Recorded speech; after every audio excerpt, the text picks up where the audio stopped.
Welcome to Green Room Live. This is Larry. He's going to talk. Hi. I'm going to talk right now. Good. All right, you ready? Yep, we're ready to go. All right, my name's Larry Bourland from Bluelab. Thanks for coming in this morning. I would say thanks for braving the weather, but you guys are always dealing with this weather, so thanks for coming out in the rain nonetheless. My job usually, I travel around the United States and Canada, teaching stores how to promote meters, how to troubleshoot them when they have a problem, and how to educate the end consumers when they come into the store. So I'm glad to skip those guys and go to the end consumers just to let you, or give you guys an education on what the stores are probably telling you also. So with that, I gave you all a grow book. Everything I'm going to talk about is in this book itself. So when you go home and you start wondering, what the hell did he actually talk about? You can open that book and take a look. But I'm going to give you somewhat of the same class that I give employees at hydro stores on pH and PPM. So with that in mind, what you'll find in the book and what I usually leave at the stores is a countermat that talks about the conversion for EC, which is the international scale for electric conductivity. Since we're special here in North America, we also use 500 and 700 ppm. And I'll explain the different scales and what we're talking about there. On this side of the countermat, and what you have in your book, talks about pH. pH is potential hydrogen. It's a way to measure to make sure that your plants are picking up all the nutrients you're actually feeding it. When you're growing hydroponically, the sweet spot is right here between 5.5 and 6.3. If you're growing soil, it's a little bit higher towards alkalinity, with 7 being the middle on the scale of 0, 4, and 14. Below 7 is acidic. Above 7 is alkalinity. When I talk to stores, and I'm talking to you guys directly, the biggest thing about meters or taking care of your tools is take care of the probes. There you go. Excuse me. Oh, sorry. Excuse me. Here you are. Thanks. Take one of these, take one of these. We'll sit on down. Anyway, when we're talking about EC or PPM, what we're really talking about is when you have a tank of water, you pour your nutrients into your tank of water, your nutrients dissolve into salts. Salts are basically electric ions. What you're measuring when you're measuring your PPM or EC is you're measuring the movement or the ability of movement of those ions. Bottom line, you have a high number, you have a strong batch of fertilizer. A low number, you might not be feeding the plants at all. And that's why you measure. Now, I'm not going to be a commercial on Bluelab and show you all my meters, but I'm going to show off a few of the meters to show you how well they work and whatnot. And of course, I'll show you the meters. I have a couple meters I want to hand out to you guys. And those that are online, I'll try to take care of you guys too. All right, so with connectivity in mind, this is my truncheon. The truncheon will give you EC 500 or 700, depending on where this lights up. And to kind of explain 500, 700, or EC, like I said, it's just different scales. It's kind of like Fahrenheit and Celsius. Let's pretend I'm in Australia. I give you a call and say, hey, how you doing? You guys got to get down here. It's 30 degrees. Hurry on down here. Dress accordingly. You get off. You tell your loved one, it's 30 degrees, honey. Grab your jacket and gloves. We're going to Aussie land. You show up. We're sitting around the pool. I was talking Celsius. You were thinking Fahrenheit. And so if you're doing 500 or 700 ppm, you should at least know if you should be on which scale. Now, with that in mind, and I know that you guys can't see this as visibly as I would prefer, but to figure out PPM or EC, I have a couple grow charts here. I have Dutch Master. They give you EC, electric conductivity, and they also give you PPM, but they don't tell you which PPM schedule they're on. If you can find 1.0, traverse your eyes down, and you see that these guys are on the 500 scale. I have Fox Farm here, same deal. They give you EC and PPM. They don't tell you which PPM they're using. Here's 1.0. Ah, these guys are on the 700. Why is that important? This is my 2.7 EC. It's a way to test to see if your truncheon's reading properly. The equivalence in the 700 scale is 1940. The equivalence in the 500 schedule is 1385. Let's pretend, I'm usually talking to retailers now, let's pretend you told your customer to ramp it up to 1940 and you're talking to 700, but you didn't mention that. They've always been on the 500, If they ramp it up to 1940 when it should have been 1385, they just burnt the plants. And so when they're following a feed schedule, be mindful of what they're referring to with PPM. It used to be American companies on the 500. Europeans or Canadians are either EC or 700, but that's not necessarily the case anymore. So it's just important to know. I know they do Nectar of Gods here. What schedule do you guys use? 500 or 700? 500. Well, I always say It's not as important for the PPM with Nectar as it is for the pH. Okay, good. Well, I always say if you don't know, err on Guess. caution, don't guess. Ew, next go. Err on caution, use 700 because you might underfeed, but you're not going to burn the plants. All right, so this is my truncheon. Like I said, you don't have to calibrate this little beauty. You don't have to keep it wet. On the occasion, you clean it. When do you clean it? You stick it in the 277. It should be reading 2830 around this area right here. If it was reading low, it's because you need to clean it. And when I say clean it, you take off the shroud, get your handy dandy little chamois cleaner, conductivity probe cleaner. This is a soft and scrub. It's just a mild abrasive. Go to the bathroom, put it on your little cleaner tool, rub it like you're scrubbing your teeth, rinse it, scrub it some more. Remember to always put on the shroud, otherwise it's going to be reading low and you're wondering what the heck is going on. It's important to have a little circulation next to these two electrodes. Once again, stick it in there and bang, it should be reading properly. Now, when I talk to retailers and now I'm talking to end consumers, bottom line here, take a look, you guys. Thank you, sir. Absolutely. Thank you very much. Bottom line, clean your probes. Take care of your meters by cleaning your probes and they'll take care of you. Like I said, this is a really nice tool because whether you're on PPM, 500 or 700 or EC, wherever it lights up, it tells the tale. This is a 5-year warranty meter, very nice meter. Once again, when we're talking PPM, all we're talking about is the ability of movement of those electric ions. We're measuring the strength of your fertilizer. Before we move on to pH, any questions regarding PPM or EC? Admirable. Good. So let's move on then. Okay, now, pH is a different story. pH is, like I said, potential hydrogen. It's a way to measure to see if your plants are picking up the nutrients that you're trying to feed them. I always give, when I give in this class, I assume people don't know anything, so I try to give a visual regarding pH so you get a handle on what we're really talking about. If you look at your book, but don't do it now, you might as well watch me. On page 11, this is the sweet spot that you can pick up all your nutrients you're trying to feed it. It's kind of like this. Let's pretend we go back to that tank of water that you have your nutrients in. Now that tank is going to be up in the air with a funnel that comes down. That funnel swings from 0 to 14, the scale of pH. This is your plant with its mouth wide open. If that funnel, so to speak, is above your plant, you're getting all the nutrients you're trying to feed it. Drift happens is when you drift over here or over here, you experience different levels of blockout. In essence, your plant cannot pick up the food you're trying to feed it. It's like someone giving you a thick milkshake and at the last second give you one of those thin coffee straws. You can't suck it out. And that's how your plants are when your pH is out of whack. And that's why you measure. So, with that in mind, I have meters that actually measure pH, of course. I'm not going to show you all my meters, but I'm going to show you one of my favorites, which is the combo meter here. It gives you pH, PPM, or EC, depending on your scale, and temperature. This is my pH probe to take off the cap. You just unscrew it lightly and ease it off. You notice that there's a liquid in here, that's KCl solution. If you heard the reference, if it dries, it dies. Kind of true, kind of not. If it dries out completely, any probe, mine or anybody's, you can almost bring it to life with KCl. I call this the elixir of youth. But more to the point, you don't want your probe to dry out completely. Anyway, you take off the probe. And to calibrate, because I'm going to be measuring pH, you need to calibrate your meter. When you're calibrating, what you're doing is you're having the meter and the probe agree on reality.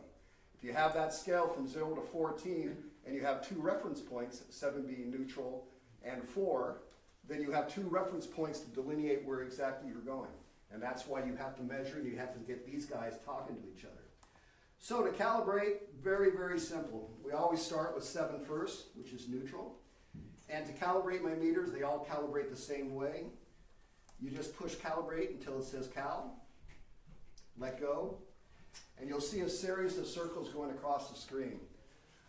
About a year and a half ago, we changed our way of calibrating. A year and a half ago, if you were going to calibrate, you'd have to wait for the meter to get down to 7 or around there, stabilize at least, before you push calibrate. And that's the same with 4. These now take the patience out of it because we found a lot of end consumers had no patience and they push the button too soon. They get an error message and they come down to the retail store going, you sold me a meter that doesn't work. So anyways, we took the patience away from the customer and now you can do it yourself. So I'm going to finish the calibration by putting it into 4, holding it down until it says cal, and then you watch the series of circles go across. You should calibrate once a month or whenever you disconnect your probe to the meter. Because once you disconnect, there's no communication. You have to get it back again, and that's why you calibrate. Now, this baby's calibrated. If you want to read your nutrients or temperature, this is in that probe right there. To read your newts, just put the nutrient button. It's on 700 ppm right now. If you want EC, because you're following a schedule, growth schedule for EC, hold it down until it starts blinking, bang, hit it right there. If you want 500 ppm, hold it down until it starts blinking. That's CF, let's not talk about that. And then we go to 500 right there. So depending on a growth schedule, whatever you're using, 500 or 700, if you're using Nectar of Gods, switch it to 500 and you're good to go. If you're concerned about temperature, and of course you would be, boom, turn on your temperature button right there and you're good. Saying that, does anybody know what the ideal temperature for your tank, water temperature, should be? 75. 75 is really kind of warm, actually. 68 is the ideal, exactly. But more to the point, anything higher than 72, you're messing with your dissolved oxygen. You don't want to do that. As your temperature gets higher, you invite pests, you get mold going on and all that. I got trained into the high desert of in Southern California. People had more time and money on their hands, and these guys would freeze gallon jugs and swap them out of the reservoirs all day long. It's a lot of work, but at least it kept their temperature down. And I tell retail stores, share that with your customers. You're not going to make money talking about empty containers being frozen, but at least your customer is going to be successful. But more to the point, whether it's the air in your room or your reservoir, be mindful of your temperature. Like I said, this is a nice meter. It's a combo meter. It's a 5-year warranty. I always like promoting this because if you're walking around and you don't want to drop it in the reservoir, you can get a carrying case that will not let your meter go in the reservoir unless you fall in the reservoir. This is a really nice tool to keep your combo meter in because that's holster for your probes. It hangs upside down so you can do your work. Anyway, it's a nice add-on here. It'd be a nice add-on to sell for retail. All right, that is my combo meter, and I want to show you our Guardian here. And the reason why I want to show you the Guardian, we have 2 different types. We have one that everybody's familiar with. It's been on the market for 5, 6, 7 years plus. It's this little beauty right here. We also have a pH controller now. The reason why I'm showing you these pictures because the ones that I brought today are the same meters except they have the connectability. Bottom line, this Guardian and the pH controller, you can now download your information as a data log into your computer and pick up the information via Wi-Fi on your cell phone. Very nice as a data log, which is kind of good. You can see what's going on when you're not there, obviously. But say if you have a large grow and you have a lot of employees going on, you can see when you're on a tank goes out, if your page goes out of whack at 10 in the morning, no one responds until 4 o'clock that night. There's a timestamp on that too. So it's a good way to see what's going on all the time.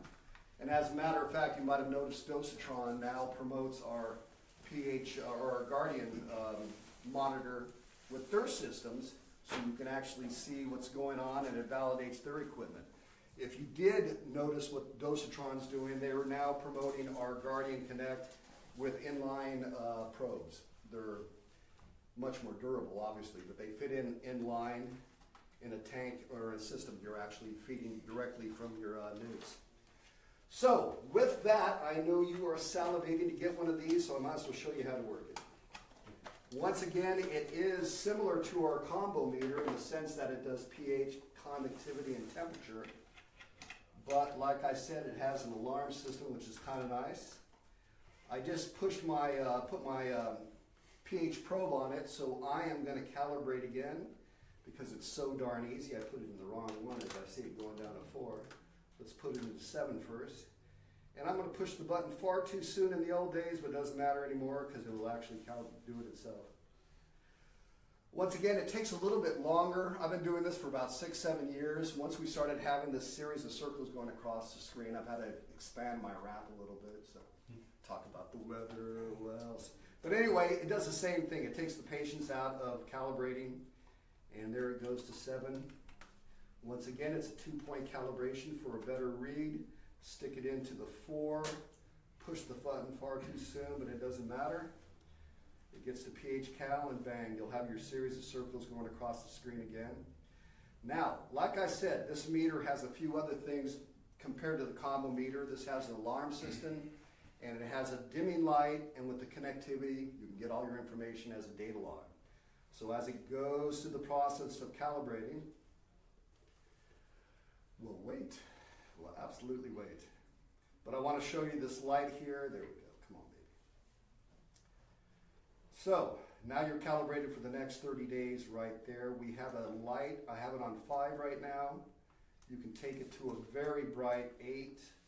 Or conversely, if you sleep in your grow room, you can take it to a beautiful 1. Really nice mood light. Do it for the ladies, gentlemen. Absolutely. This also has a alarm system. You can set your high and low parameters, and it'll let you know when it falls out of what you preset.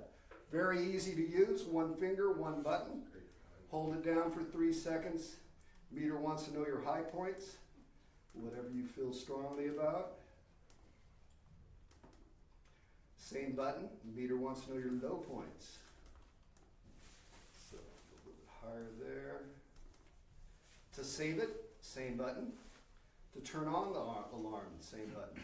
The nice thing about it, you can be in an apartment building, no one's going to come say, do something about your alarm because it's not audible, it's a visual. So you can walk by, see what's going on, or look at your computer and see what's going on if you have the Connect version of it. Do something about it, or you can turn it off with the same button right there. This is a 2-year warranty meter for the fact that it's plugged in all the time. But when I talk about warranties, we do stand behind our warranties, but if you take care of your probes, you're not going to have a problem with your meter. It's usually a probe deal. These are scientific equipment, and God love our customers because they beat the heck out of their equipment, but I always find it crazy and frustrating when if you don't take care of your product, you're going to have to come back and get another one, and it's just costly. So I always try to impress on people to take care of business. All right, that is my Guardian Connect. And I'm working my way to my pins, but I might as well show you one of our newer meters too. I alluded to our regular one. This is our pH controller Connect. It does the same thing as the Guardian in the sense that you can download all your information to your computer, pick it up via Wi-Fi, have the data log. The nice thing about this meter here is just that it'll dose for you and keep your pH exactly where you want it to be. It's either an up or a down. If you're always going down because it's your pH is sneaking up as your plants get bigger, as evaporation goes and everything like that, you would put 1 tube in your down bottle, the other tube in your tank. You can have a 5-second dose for a very small tank, or up to a 60-second dose, depending on the size of your tank. And then you put in the time when you don't want it to dose. It could be 1 minute or up to 60 minutes. This is a 2-year warranty meter also. It never comes back. It's been on the market for 2 years, and that's a big indicator of how good the meter is. If they don't come back, no one's having problems with it. It's a very good meter. Anyway, like I said, this is a either an up or a down. Very nice meter. All right, now when we're talking about meters in general, I should have, no, let's talk about it with the pen. All right, I have a couple pins here, actually 3 pins. This is my soil pin, this is my PPM or EC pin, and my pH pin. The soil pin is a lot like my soil probe here. In essence, if you were going to measure your soil, the pH in your soil, say you had a row of crops and it was dry out there for starters, what you would do is an hour beforehand, you'd moisten that area with RO water or distilled water, because you're measuring the soil, not the water. After an hour, you come back, make your pilot hole, take this off, put it in, let it relax for about, I would say, 10 minutes. And when I say relax, you want the soil to leach onto your probe. You'll get a read immediately as you shove it in, but you want it to kind of mellow out a bit. After 10 minutes, come back and take a read, and you'll get your pH in your soil. This also does water. This is a 1-year warranty meter, and I always tell retailers, if you sell this meter, you have to tell the customer to take this thing off. Reason being, I do a lot of PK meetings like this, and there's always one guy in the back who will groan when I talk about you have to take this thing off, because a lot of guys don't read the directions. So in essence, a very good meter, but you need to use it properly. All right, I'm moving kind of quick, you guys. Any questions? Very good. All right, here's my conductivity and my pH pin. My conductivity pin is the same as my truncheon in the sense that it has 2 electrodes here. You can also have it on 500 ppm, 700 ppm, or EC, and it also gives you temperature. This is a 1-year warranty for a few bucks more. This is the hot ticket right here. I prefer the truncheon, but just saying, a lot of guys want to read digitally, and that's why we came out with the pen. Still, the truncheon's nicer. Now, with the pH pen, this is probably our best-selling, I think the combo actually sells better anyway, but this is a newbie tool, and I'm not saying newbie in the sense that you're brand new. If you're brand new, you're probably not even measuring. It usually takes 3 grows till you figure out something's going amiss. I better start measuring my pH. But this is a really good tool. Really simple to use. To open it up the cap, I like to put a fist here and here, and a light squeeze. This is a glass ball down here, like my probe. How they work, like I said, pH probes, how they work, there's a glass ball at the bottom. What happens is there's a, for no better terms, an invisible gel that develops on the outside of the glass ball that contains positive and negative ions. It exchanges the ionic content with whatever you're measuring. One of the classic questions is, I can't measure my pH in my RO water before you add your newts. You can't, because what you're doing when you're using your pH control, or when you're measuring pH, you're exchanging ionic content. And RO water has no electricity. So if you want to measure in a water that has low ionic content, you have to take your ppm up to at least 200, 300. Otherwise, you won't be able to read it. Anyway, it has the positive and negative ions on the outside of the glass ball, and that's how it exchanges the information. It goes through 2 junctions, kind of like going through doors to get a good proper read. I always suggest keep it hydrated in KCl solution. Many years ago at the very least, when we first came out with the pens, we were having a lot of people using RO water. And we finally put a sticker, even though it's not a sticker, that says do not store your pH in RO, distilled or deionized water. Because once again, there's no electricity. What actually happens with your pen or your probe, if it's in RO water, it spends its time looking for electricity that's not there and basically kills it. So it's best to use KCl. I was talking to one gentleman here that let his probe dry out. This is the elixir of youth. You might bring it back with KCl. A lot of people ask, well, what about tap water? And tap water is a good storage too, as long as you remember it's tap. But then again, here in Oregon, you guys got pretty water up here, and that could be good or bad. It's good water for starting out with your base, but nonetheless, you need a little ionic content to take care of your probe. All right, I covered most of my meters right here. I always talk about cleaning kits, and obviously you heard why. You need to take care of your probes, that's for darn sure. But I covered pretty much everything that I wanted to today. And if there's any questions? We got one question. You might have kind of covered it, but it's what's the difference between the 500 and 700 settings? Why are there 2 different scales on the meter? You know, that is a good question. There's a guy named Jeff Gibson in Michigan who came up with hydrodynamics. They're also part of some cloning. Anyway, he kind of came up with the 700 ppm. He kind of regrets it now because it confuses people.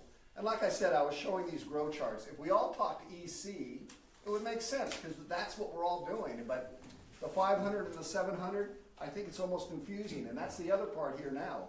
When you look at grow schedules now, a lot of these manufacturers don't even want to talk about 500 or 700 because it makes them have to explain it over and over again. And so many times you look at these grow charts and they just talk about divisions of milliliters as you put your product in and don't worry about ppm. That's kind of crazy, but to your point, what is the difference? It's like I was saying earlier, it's either Fahrenheit or Celsius. It's just a different way to measure on a scale. But it's important to know because you don't want to underfeed and you certainly don't want to burn your plants. I hope I answered that. How often do you calibrate? That's a good question. You should calibrate whenever you disconnect and then reconnect your probe, or I think once a month. Okay. Truly, I mean, I know guys that calibrate every day, and I think it's overkill. But what's the proper way to clean your? I mean, when you're sitting on nutrients all the time, you just rinse them with water and then store them. That's a good question there too. The best way to clean these. You can always buy a kit from your favorite store, but in reality, since you guys are just a small group of friends, never mind you guys there, soft toothbrush. You can buy a kit in many circles. This is called dish soap. That's all it is. You don't want to use dish soap on your conductivity probe because it has oil, but what you're really doing with your pH probe, you're just cleaning it softly and just to get the gunk off and whatnot. And if you have it moist all the time, I'm talking KCl, keep it hydrated all the time, that gel develops really quick. But you don't have to clean it every day, you know, that's for sure. I go into retail stores all the time and I see some of the stuff that comes back that's gunk to hell. And it's not, obviously no one cleans them at all. And that's crazy. And to follow up on that point too,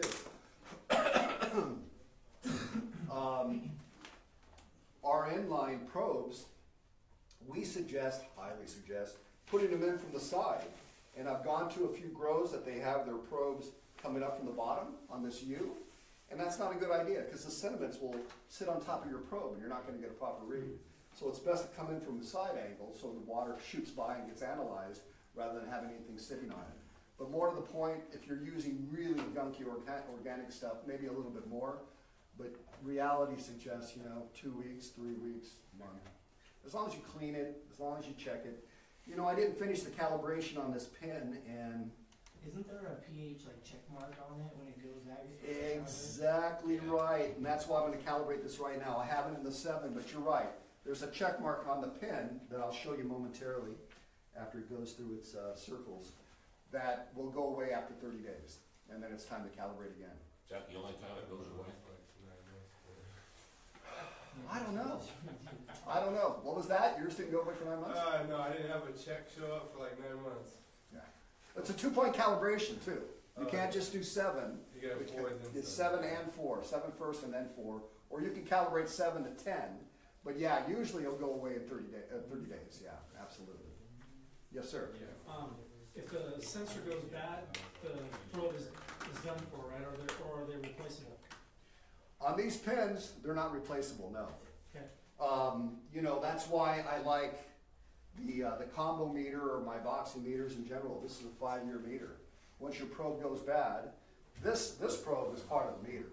So this is a 5-year meter too, or probe.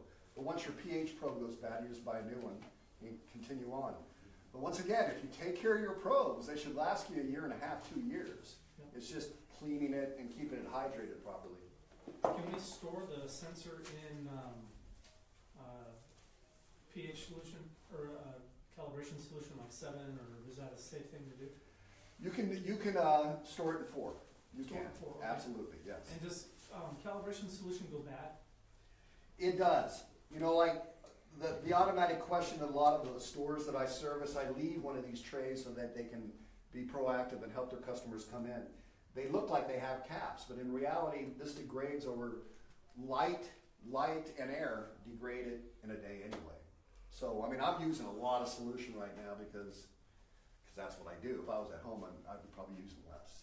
But I dump it. After you use it, dump it. Yeah, by all means.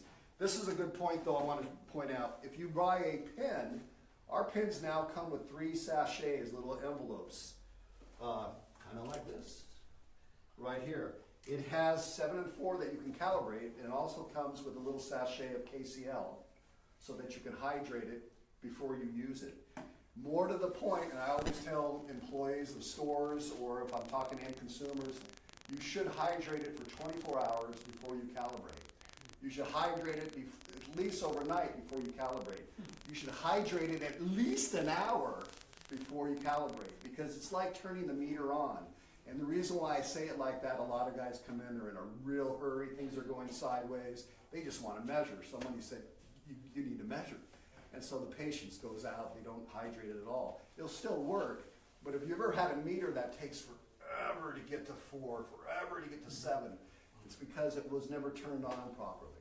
So hydrating is appropriate. There's a little sachet. Once you hydrate it, keep that stuff because it doesn't go bad. It'll evaporate and turn into salt, but you might as well keep a little bit and keep a little inside your little cup there to keep it hydrated. And that's the proper way to do it. Yes, sir. So you're saying these are only good for a year, year and a half? Those are, I talk to people that have been using a lot longer than that, but the warranty, the warranty from the time you buy it through Bluelab is 1 year. Right. And so after that, Yeah, it's just a warranty. yeah, it's just, if you take care of it, it should last you longer, period. I talk to guys who've had them for years. I talk to guys who never calibrate them for years. Hey, it's all good. So, it kind of varies. But if you're getting some weird reads or things are going sideways, I would compare it to another meter with another meter. Well, it cals on 7, but it won't cal on 4. I tell you what, there's a few of you guys that need a new meter. He used a different word. I was suggesting to the guy behind you because his dried out really bad, and once again, it's worth putting it in some KCl overnight and then try calibrating it. But if it isn't calibrating, I would probably get another instrument because it still affects what you're growing. So. Yeah, well, it's never dried out. It just wouldn't cal, so I bought another one, and then I heard you were going to be here, so I thought, hope maybe you could make it cal. What? How old is that little beauty? It was about a year old when it stopped. Well, let's check it out. When I'm done, come on up. We'll check it out and see if we can make it happen. Appreciate it. Yes, If sir. you get the nifty meter, is it more accurate than the pen? Or are they all as far as accuracy? They're all accuracy. They're all absolutely. This is a 5-year warranty. That's all. And it's nice to be able to know you're in the business. Period. But they all should be Same. same thing. It should read the same thing. What's covered under the warranty? What's covered? I mean, like Well, if all my pH meters have a glass probe. If you break the glass, you own it. But in reality, the reason why I work with good stores, when I go in and train their employees, they're empowered to figure it out. When the meter comes back, it's the meter, the probe, or the customer, unfortunately. Their job is okay, it's not the meter, let's figure out the probe. Okay, anything truly broken, like this thing right here, 5-year warranty, if you drop it in the water, you kind of blew it. And so we don't warranty, should I say clumsiness? I don't know. Yeah, we can't warranty that. But if you take care of your meter, something goes sideways, you don't know, these guys are empowered to go, you're right, I don't know. They can always call me or call our Southern California office. But we stand behind our meters, Basically, you break it on your own fault, then it's not covered. If it's a manufactured problem, then it's covered. Then we stand behind it. Bluelab is a New Zealand company. They're spot on. Good people to work for, but they feel strongly about their product. They really, really We do. prefer So to they sell stand these behind it. because of the support we get on them. Yeah, we really do. I mean, we have a number that anybody can call and somebody will walk you through anything you need, really. But we want to make sure that you have a good experience with our instruments. So it's really not an issue. Anything else? Anybody else? Yes, sir. Distilled water is, there's nothing in it, right? Is that the idea? Yeah, that's the thought. Okay, now, I distilled my water and then I put trace elements in it. There's like 70 some odd trace elements. Mm-hmm. Now it's electrified, right? Chances are, yeah. They're chelated and ionic and all that crap. Yeah, you'd probably be able to measure, I mean, you know, I know guys will put a little calcium, little CalMag in there just to get it going a little bit, just to be able to read their pH. But yeah, you probably, almost anything will get it going. I'm from California, and because of our drought for the longest time, you could turn on your spigot at 9 o'clock and your PPM will be different at 3 o'clock because we were accessing water everywhere, which was, you know, all of a sudden everybody's getting RO machines, so we're wasting more water trying to get proper water. You guys are in a really great environment because your water's really good. But yeah. It has, when I distill it and save the dregs, after a while, like say it distills a gallon at a time, right? And say after 4 distillations, there'll be a film I put it in a quart jar, and there'll be a layer of white in the bottom of that jar. Is that like calcium, or what the hell is that? Anybody know? I have no idea. I Calcium don't know. minerals. It's usually like Yeah. minerals. Like I have a well out in the country and we have really, Well, our you got water a is lot of super minerals, so like we can blow through hot water heaters. Like there's no tomorrow, open it up and the thing's 2 feet thick with sediment, like, and that's in a pretty short period of time, like the elements will be covered in that. It's just all the minerals in the A water. good way to stop that, consistently bleed your lines. Because if I don't, I smell the minerals. Oh, you can smell it, smells like the hot springs. So I consistently, sulfur. I consistently bleed my lines, and that I don't All have the any, way from I the don't have bottom? any issues. Right, I mean, I blow through water like crazy in the summertime, so yeah, that's our I problem. don't have an issue with smelling. And what's in the boxes or the little cleaning solution pads you showed us that you have that come in with the pens, you said? Well, I tell you what, in the pins themselves, all it is, there's no cleaning utensils, but like I said, first of all, there's directions. And then there's 3 envelopes here, your 7, your 4, and your KCL solution. So in essence, you can take off the cap, drop it in that little envelope of KCL, have a wonderful night, go to bed, get up the next morning going, I'm hydrating my pen, I forgot, and then do the calibration afterwards. And then, like I said, use the 7 and 4 and dump it, but hang on to the KCL. Okay, and what did you say was in the boxes? Just some cleaning pads? Or No, something? there's no cleaning pads, it's just the little envelopes sorry. here. These boxes here have the cleaning utensils and the salves and Okay, whatnot. gotcha. And the little cups to make it easy too. Cool. But like I said, more to the point, if you get a pen, hydrate it first, treat it well, clean it on the occasion, and it'll treat you really well. Really well. I had another internet question. Yes. Does the solution temperature affect pH or PPM reading? Yes, it does. Yes, it does. If you ask me that scale, how dare you call me like this? I don't have the breakdown, but room temperature, you're kind of getting neutral to it. But if it's really cold or really hot, your pH, nothing's going to be seemingly right. And case in point, when I first started with Bluelab, I was up in the Seattle area and it was snowing out there and I had all my equipment in the trunk of my car, including solutions. I walked into a store to do my presentation, and I was the new guy, right? And so I'm starting to get my rap going and everything's going sideways, and I'm thinking, you know, and I have an audience like you guys going, hey, this guy doesn't know his stuff. So in essence, when I got here, believe it or not, I poured my solutions quickly because it's cold outside, and I got the kind of room temperature going in these cups here before I started doing my demonstration because I did not want to be that guy again. I don't know what's going on, guys.